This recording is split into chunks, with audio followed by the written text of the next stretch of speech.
আরেকটি ঘোষণা বিশেষভাবে যে বর্তমানে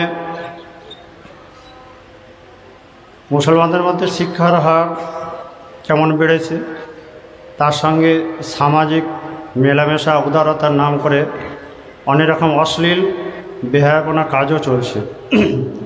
সেই জন্যে যেমন মা বোনেদেরও সতর্ক হওয়া উচিত এবং অভিভাবকদের আমাদেরও সতর্ক হওয়া উচিত। যে সমস্ত অভিভাবকদের আমাদের অনুরোধ, পড়াশোনা হয়ে গেলে বারবার বলেন উচ্চশিক্ষা লাভ করুক, পড়াশোনা করুক, সব কিছু করুক, কিন্তু শালীনতা বজায় রেখে এবং নিজের ইজ্জত সম্ভ্রমকে বজায় রেখে যেন সেই কাজগুলো করে। কারণ কিছু মানুষ আছে যারা বিভিন্নভাবে এইসব মেয়েদেরকে প্রলোভন দেখিয়ে নানাভাবে তাদের সঙ্গে বন্ধুত্ব করে তাদেরকে টার্গেট করছে, যাতে তারা মুরতাদ হয়ে যায়, বেঈমান হয়, তাদের ইজ্জত সম্ভ্রম হইয়ে তারা যেন সমাজের একটা নিচু স্তরে পরিণত হয়। শিক্ষা সঙ্গে সঙ্গে যদি সম্ভ্রম, ইজ্জত, মান, সম্মান যদি রক্ষা করা না হয়, তাহলে সেই শিক্ষার কোনো মূল্য নেই। তো সেই জন্যেই অভিভাবকদেরও দায়িত্ব আছে যে তার ছেলেমেয়েরা পড়াশোনার নাম করে কোথায় যায়, কার সঙ্গে মেশে, কিভাবে চলাফেরা করে, সেই দিকে যেন নজর রাখা হয়।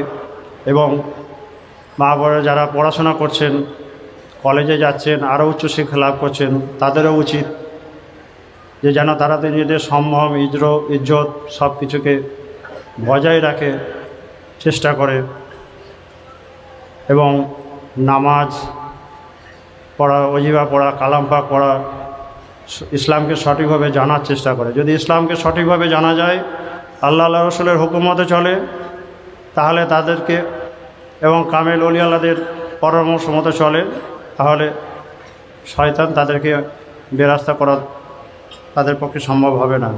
সেই জন্য আমাদের সকলকেই চেষ্টা করতে হবে যাতে আমরা বর্তমান যে পরিস্থিতি, যে মানুষ যেভাবে একটা শ্রেণীকে টার্গেট করে তাদেরকে বেরাস্তা করার চেষ্টা করছে, সেটা যেন না হয়। এটা আমাদের সকলের দায়িত্ব। আমরা ইনশাল্লাহ চেষ্টা করব, কারণ এই পড়াশোনা করার নাম করে এই হারাম সম্পর্ক, হারাম রিলেশন, যার জন্যে সমাজটা ধ্বংস হয়ে যাচ্ছে। খুশিদা হয়ে গেলে একবার বলেছিলেন যে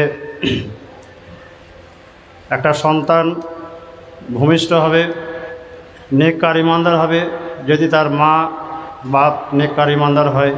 সে যদি সৎ পথে থাকে, সে যদি হালাল খায়, তবেই তার সন্তানও নেককার ইমানদার হবে।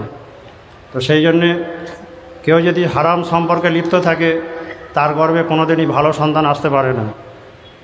সেই জন্যে পুরুষ এবং নারী উভয়কেই আমাদের সতর্ক থাকতে হবে। যার জন্যই হয়ে গেল বলেন, বাবা সময় হলে তাদের বিয়ে দাও।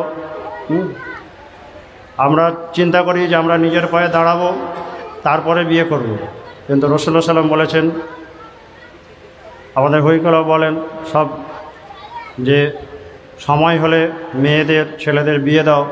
বিয়ে দিলে সামাজিক যে এই কলুষতাগুলো দূর হবে এবং সামাজিক যে অসুস্থতা সেটাও দূর হবে।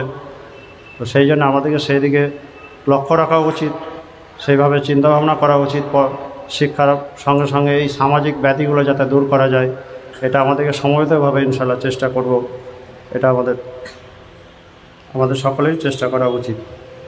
আসসালামু আলাইকুম।